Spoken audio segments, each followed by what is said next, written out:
Hey guys, at a rest area.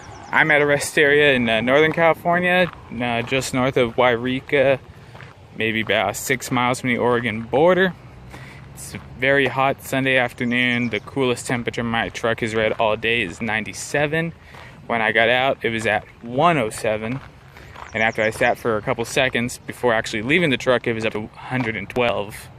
But that's just signers or how they made the temperature sensor, depending who you ask.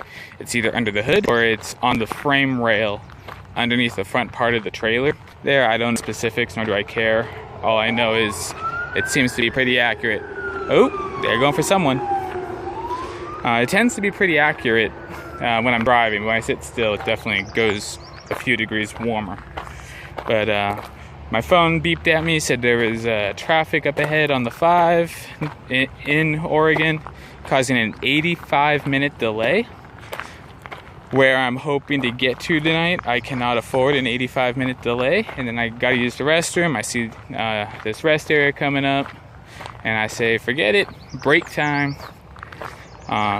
Minimal cell phone service here, but this whole rest area though is definitely one of the more scenic ones in California. I-5 north and southbound, just into California from Oregon. This is the scenic part of the 5, which is cool, but very scenic. You guys saw that river, can't really complain. Last time I was at this rest area was about 2 months ago, and I want to say it was in the ballpark of like 15 degrees. It was cold. There was still ice and snow on the ground. Really, really disgusting. As you can see, this grass is still brown from the winter. I've stopped here before. Before the winter came in, this was all green.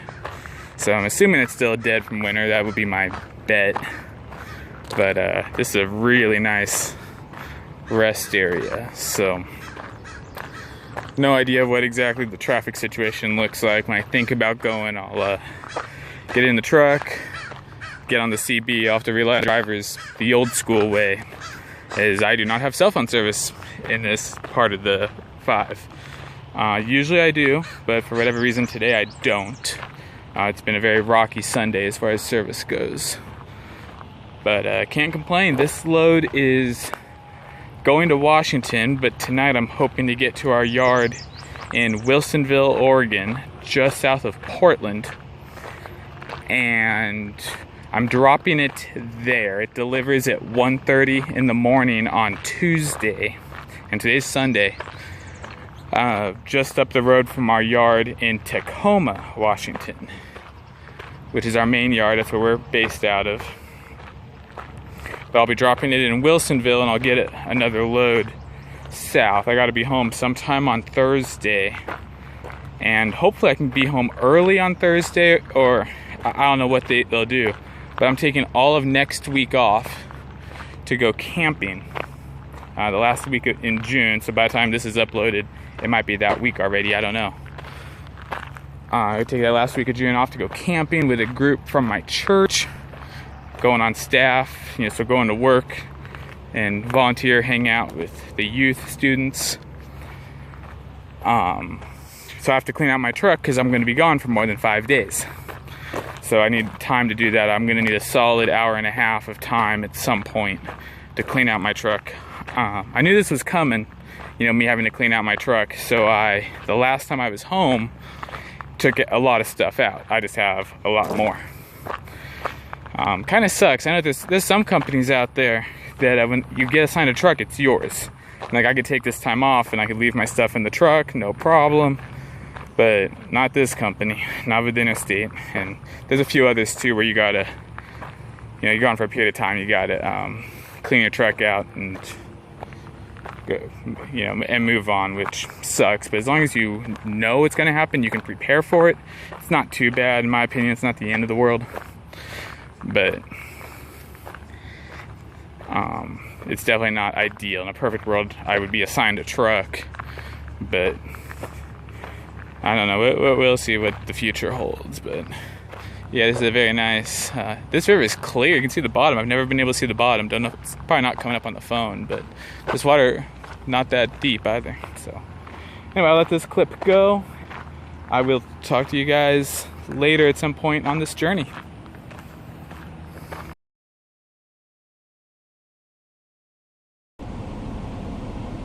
Alright guys, I know I haven't filmed in a while. Last clip was for me a few days ago. I was in that rest area in Wairika.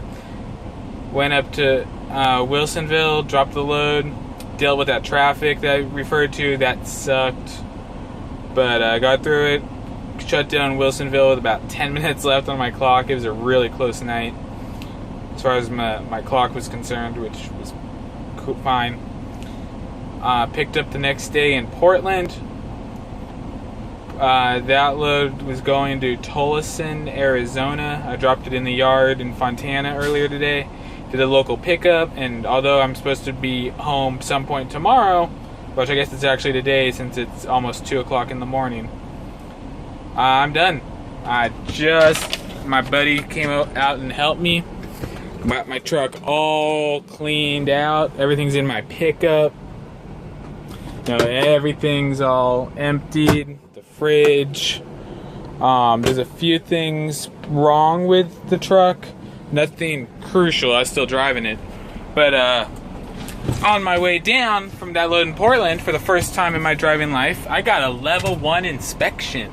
That is the most thorough inspection that the government does. And I passed because I'm a boss and have all my stuff in order, all my ducks in a row. My front brakes were not perfect, but they were still within passable limits. It's one of those says you pass or you don't. The truck also shakes under braking, which is an indication that the pads are warped.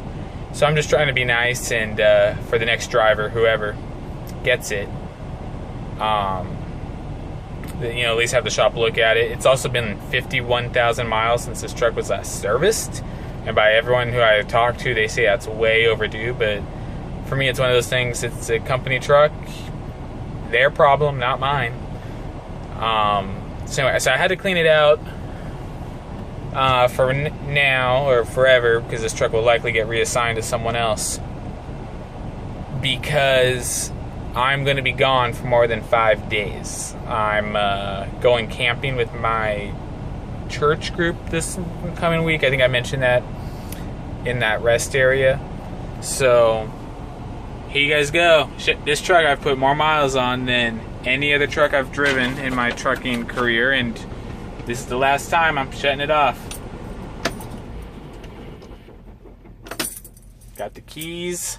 Because it's after hours, I just got a sheet of paper inside the lounge, wrote all the stuff down that's wrong with it on the back. Don't know how well that you see that, but very sloppy notes. And this is the real thing. I locked it, keys in hand. Gonna go walk over, turn it in, but the truck has an APU. I got the APU on. I left the fridge on, just so the next driver won't have to deal with all the melted ice and whatnot. Just trying to be nice and think about it, the next driver. So, but they're retiring a lot of trucks right now at Interstate. And that truck's one of the newer ones. It's a 2015 model that we got in 2016, if I remember correctly. But there you go. Mailbox, keys, and the paper. Boom. So it's done. As far as that truck goes, a couple other things going on, but I'm not going to talk about just yet. There'll be a video explaining that when the time is right. The video is actually already up. It's just not public. It's all about timing. So this all makes sense, but this is a pretty emotional evening. Been at the Interstate 13 and a half months. They've gone through a lot of changes, some for better, a lot for worse, in my opinion. But this is a pretty emotional evening, but I'm excited for what the future has, even though I don't really know for sure what the future has at this moment in time. But yeah, that's pretty much all I'm going to say on that for now. I'll wait till timing's appropriate to make it, to say what I gotta say and I'll have a lot more to say about that, but that's good enough for now. But good times here. But anyway, that's it for this clip. Going with my pickup. It'll be about 2:30 in the morning when I get home, so 3 in the morning when I get to bed. And that's if I shower or not. I don't even know. I didn't shower last night. I'll probably shower. I have to shower. So yeah, I'm probably gonna wake my parents up, which is gonna suck, but I'll be quiet. But that's all, guys. I'll talk to you later.